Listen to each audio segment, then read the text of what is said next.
ఈరోజు చిత్తూరు జిల్లాకు సంబంధించి పలమనేరు టౌన్లో కొన్ని ప్రీ మెట్రిక్ హాస్టల్స్ చూడడం జరిగింది.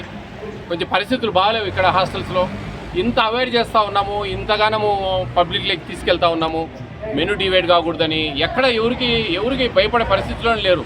ఏదైతే అదైతే డబ్బులు ఖర్చు పెట్టైనా సరే మళ్ళీ మన ఉద్యోగాలు తెచ్చుకుందాంలే ఏమవుతుంది అనే పరిస్థితిలో ఉన్నారు. అది కాదు నేను చెప్పేది. పేద పిల్లలండి, పేద పిల్లలు, ఆ వార్డెన్లు అక్కడ పనిచేసే వాళ్ళు కూడా అదే పరిస్థితులలోంచి బయటకు వచ్చింటారు. కొంచెం అర్థం చేసుకోవాలి అందరూ. దీని మీద ఖచ్చితంగా మేము కొన్ని చర్యలు తీసుకుంటాం.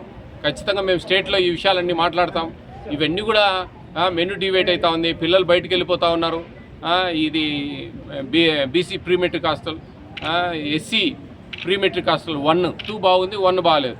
1లో ఆడైతే మరీ దారుణం, కొట్టుకోవడం, పిల్లలు తాగడము. 10th క్లాస్ పిల్లలండి. ఏడిపోతూ ఉందో మన భారతదేశం అర్థమే కావడం లేదు. అట్లా పరిస్థితులు ఉన్నాయి. చాలా అవగాహన లోపము వీళ్ళకంతా. ఈ అధికారులు కూడా ఏం పట్టించుకుంటా ఉన్నారో ఏందో మాకు అర్థం కావడం లేదు. దయవుంచి ప్రతి ఒక్కరు కూడా, ప్రజాప్రతినిధులకు కూడా నేను ప్రత్యేకంగా 2 చేతులు జోడించి వేడుకుంటా ఉన్నా. ఈ మధ్యకాలంలో కొంతమంది ప్రజాప్రతినిధులు కూడా హాస్టల్స్ అవి ఇవి తిరుగుతూ ఉన్నారు. మంచి పరిణామం. ఆ పరిస్థితులలోనే అట్లాగే ఇక్కడ వాళ్ళు కూడా ఎవరైనా అవకాశం ఉంటే ఎంపీపీలు ఉంటారు, జెడ్పీటీసీలు ఉంటారు, జిల్లా పరిషత్ చైర్మన్లు ఉంటారు, ఎమ్మెల్యేలు ఉంటారు, మినిస్టర్లు ఉంటారు. ఎవరైనా ఒకసారి అట్లా వస్తే మన ఆస్తులండి, మన పిల్లలండి. ఇది మన భవిష్యత్తు అండి, మన రాష్ట్ర భవిష్యత్తు ఈ పిల్లలే. వీళ్ళు తినక సరిగా ఈ నుంచే వీళ్ళు వ్యతిరేకత భావం వచ్చి ప్రభుత్వం మీద మేము చాలా ఘోరంగా తింటా ఉన్నామనే పరిస్థితులు రాకుండా చూసుకోవాలని కోరుకుంటా ఉన్నా. ముఖ్యంగా ఏపీ స్టేట్ ఫుడ్ కమిషన్ అనేది యాక్చువల్లీ ఒక 4 లైన్ డిపార్ట్మెంట్స్లో పనిచేస్తుందండి.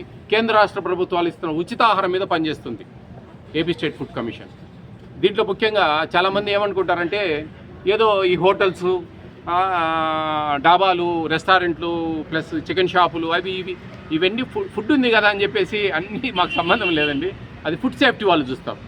మేము చూసేది కేంద్ర రాష్ట్ర ప్రభుత్వాలు ఇస్తున్న ఉచిత ఆహారం, civil supplies, free PDS public distribution system, MDM మధ్యాహ్న భోజన పథకం, ICDS integrated child development service, anganwadi, welfare hostels. కేంద్ర ప్రభుత్వం డైరెక్ట్గా ఇస్తుంది పీఎం మాతృవందన యోజన అని చెప్పేసి. ఫస్ట్ డెలివరీకి 5,000, 2వ డెలివరీ గర్ల్ బేబీ అయితే కన్నా 6,000 రూపాయలు ఇచ్చే పథకాల మీద మాత్రమే ఏపీ స్టేట్ ఫుడ్ కమిషన్ అనేది పనిచేస్తుంది. ఒక చైర్మన్, 5 మంది మెంబర్స్, ఒక ఐఏఎస్ ఆఫీసర్, మెంబర్ సెక్రటరీ, మాకు డేటా ఎంట్రీ ఆఫీసర్, దాదాపు అకౌంట్స్ ఆఫీసర్ అంతా ఒక 20-25 మంది స్టాఫ్ ఉంటుంది. ఒక కోర్టు రన్ చేస్తాం, సుమోటోగా తీసుకొని కేసులు పెడతాం, లేకుంటే ఫైన్లు వేస్తాం, సస్పెన్షన్కు రికమెండ్ చేస్తాం. జేసీ గారు మాకు district grievance redressal officer incharge అనమాట. ఆయనకు మేము అన్నీ ఇస్తే కన్నా మేము సాక్ష్యాధారాలతో ప్రతి ఒక్కటి కూలంకషంగా ఇస్తాం. At the same time this is commission is entirely different. అవినీతిని కట్టడి చేయడానికి మమ్మల్ని నియమించారు. అది ముఖ్యంగా ప్రతి ఒక్కరు అర్థం చేసుకోవాలి. ఎక్కడ కూడా మేము వస్తున్నామంటే మీకు తెలిసింది అందరికి కూడా ఆ విధంగా ఉంటుంది. చాలా ఓపెన్గా ఉంటాం, మేము చాలా క్లియర్గా చెప్తాం. చిన్న తప్పులు ఉంటే రెక్టిఫై చేసుకోమని చెప్తాం. పెద్ద తప్పులు ఉంటే ఖచ్చితంగా యాక్షన్ తీసుకుంటాం. పరిస్థితులను బట్టి ఏది యాక్షన్ తీసుకోవడం పెద్ద పని కాదండి. కానీ దానివల్ల అది సొల్యూషనా కాదా అనేది ఒక డౌట్గా దానికి ఒక సస్పెండ్ చేపిస్తాం. చేపేయంగా 6 నెలల సంవత్సరం ఇంకా ఇంత డబ్బులు ఖర్చు పెట్టి దాన్ని రివోక్ చేసుకొని ఇంకా వచ్చి పిక్క తింటారు తప్ప దానివల్ల పెద్ద ఉపయోగం ఉండదు. ప్లస్ భవిష్యత్తులో వాళ్ళు మళ్ళా పిఎఫ్ సెటిల్మెంట్ అప్పుడు, రిటైర్మెంట్ అప్పుడు వాళ్ళు మమ్మల్ని తిట్టుకుంటారు అని చెప్పి నేను మారండి అయ్యా అని మొత్తుకుంటా ఉన్నా. ఇంకా మార్పు రావడం లేదు.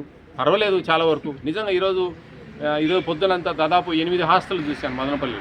చాలా బాగుంది, అద్భుతంగా ఉన్నాయి. చాలా అందరూ కరెక్ట్గా ఉన్నారు. పిల్లలతో మేము సపరేట్గా మాట్లాడతాం, వాళ్ళతో లెటర్లు రాపిస్తాం, అన్ని జాగ్రత్తగా చూస్తాం. ఏ విధంగా అయినా సరే వాళ్ళు ఏ విధంగా ట్యూన్ చేసిన పిల్లలను మేము తగిన విధంగా మార్పు తెచ్చుకుంటాం. ఇంకా ఈరోజు కొన్ని రేషన్ షాపులు కూడా చూసేది ఉంది, ఎలా ఉందో చూస్తాం ఇప్పుడు. అలాగే రేపు కొంచెం అవకాశం ఉంటే కన్నా అంగన్వాడీని చూస్తాం. తర్వాత ఇట్లా ముందుకెళ్తూ ఉంటాం. కాబట్టి ప్రతి ఒక్కరు బాధ్యతగా తీసుకొని మాకు కొన్ని మెసేజ్లు పెట్టండి. 9490551117 అనేది AP state food commission WhatsApp number. దీంట్లో ఫోన్ చేస్తే లిఫ్ట్ చేయరండి. ఇది ఓన్లీ అవకాశం ఉంటే వీడియోలు పెడితే మీ ఇష్టం అండి. మీరు ఏదైనా సరే తప్పు జరుగుతూ ఉంది, ఆ తప్పును ఒక వీడియో పెట్టగలిగితే కన్నా ఆన్ ద స్పాట్లో సస్పెండ్ చేపిస్తాం మేము. వేరే ముచ్చటే లేదు అక్కడ.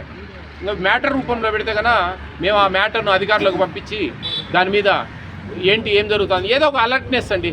సంథింగ్ ఫలానా ఆస్తుల మీద కంప్లైంట్ వచ్చిందయ్యా మీ మీద అని చెప్పేసి చిన్న ఎంక్వైరీ ఉంటుంది. అది ఏమేమి ఆ ఎంక్వైరీ వల్ల మాకేం పెద్ద అంటే అలర్ట్ అయితే ఉంటుంది, కొంచెం జాగ్రత్త అయితే పడతారు, అంత ఇంత మేలు జరుగుతుంది. కాబట్టి అందరూ కూడా అర్థం చేసుకొని సహకరిస్తారని మనస్ఫూర్తి కోరుకుంటున్నాను. సార్ పలమనేరులో ఎవరికన్నా మెమోలు ఇచ్చారా సార్? లేదండి, ఇప్పుడు జస్ట్ 3 హాస్టలే కదా. వీళ్ళతో మాట్లాడతామండి, వాళ్ళతో డీడీలతో మాట్లాడాలా. ఇంకా అవకాశం ఉంటే కన్నా ఇవ్వాల్సి వస్తుంది. సార్ వన్కు సోషల్ వెల్ఫేర్ వన్కు కొంచెం చూస్తూ ఉన్నాం. ఎట్లా సార్ అవినీతిని అరికట్టాలంటే విద్యా వ్యవస్థలో కమిటీలు ఉన్న మాదిరిగా హాస్టల్ ఎందుకు అరికట్టాలి? లేదండి, మనకు implementation of national food security act కేంద్ర ప్రభుత్వము 2017 సంవత్సరంలో ఒక కమిషన్ కావాలా మేము ఇచ్చే ఫ్రీ భోజనాలకు అని ఏది